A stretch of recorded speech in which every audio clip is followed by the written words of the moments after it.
Hello everyone, I hope you all are doing great. So, before starting the topic, those who are watching my channel first time, so please like, share, and do subscribe to my channel. So, in this video, we are going to discuss about depth first search, which is a graph traversal technique. Okay, what is meant by depth first search? Depth first search traversal of a graph produces a spanning tree as final result. Spanning tree of graph without loops. Here, stack data structure is used with maximum size of total number of vertices in the graph to implement DFS traversal, which means depth first search traversal of a graph produces a spanning tree. After doing depth first search, we will be getting a spanning tree as a result. A spanning tree with no loops means it will not form any loops or circular formation. Okay, means no vertices should be visited twice. In this, stack data structure is used. Okay, so consider this example to perform graph depth first search graph traversal technique. Okay, so here we have A, B, C, D, E, F, G. So these all are vertices. Okay, these connections are there now. These are edges. These are vertices and these are edges. Okay, so we have to visit every vertices at once. We do not have to visit twice. So let's start traversing. Okay, first here I am visiting A. Okay, I am visiting vertex A. So after visiting any vertex, we have to push that vertex into the stack. Okay, here this is the stack. Okay, how many elements are there? How many vertices are there? 1 2 3 4 5 6 7 7 1 2 3 4 5 6 7. Okay, here we are pushing A into the stack. Okay, this is step 1. Okay, here I am pushing A into the stack. After pushing A into the stack, we have to check the adjacent vertices of A. Okay, any vertices. We can take any vertices of A. So here A vertices are D, E, B. Here I have selected A as starting vertex, right? I have selected A as starting vertex and pushed A into the stack. Okay, here I have selected A as starting vertex. Next, we have to consider which one is the adjacent vertices of A. Here I am selecting B as adjacent vertices of A. Okay, so B has adjacent vertices of A. Okay, and push this B into the stack. Okay, next we have to check the adjacent vertices of B. Okay, here we have C and E. So here I am selecting C. C has adjacent vertices of B. Okay. Okay. After selecting C, we have to push C into the stack. Okay. C into the stack. Okay. After selecting C, we have to draw a spanning tree. Okay, right. A and B are selected. Next we have to draw C.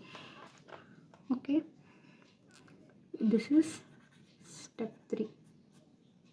A has selected, B has selected, next C, right? C, after selecting C, we have to push C into the stack. After pushing C, we have to check what are the adjacent vertices of C. Okay, here what are the adjacent vertices of C? E and F. So here I am selecting E as adjacent vertex of C. Okay, E I am selecting adjacent vertex of E.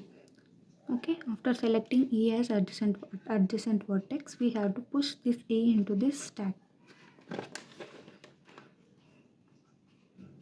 After pushing E into the stack, we have to draw the spanning tree. Okay.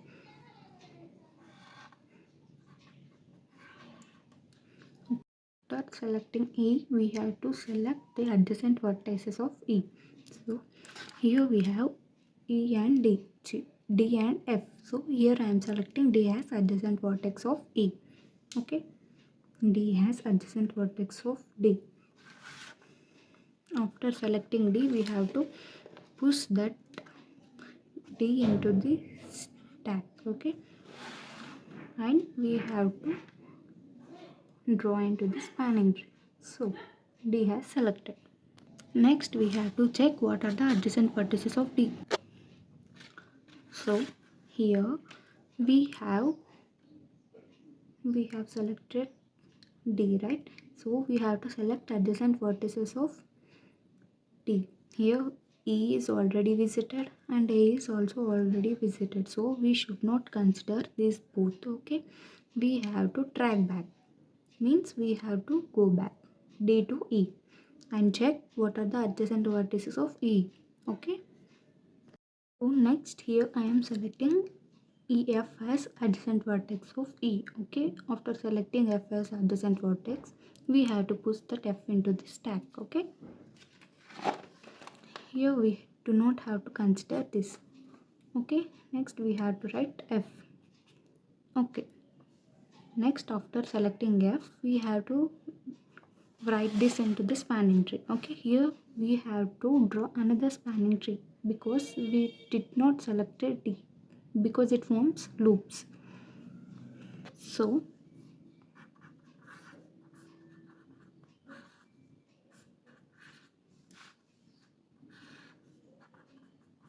next I am selected F, right? Okay, after selecting F, we have to check the adjacent vertices of F. After selecting F, we have to check the adjacent vertices of F. Here we have G has adjacent vertex of F. Okay. After selecting G, we have to push that G into the stack and draw this G into the spanning tree.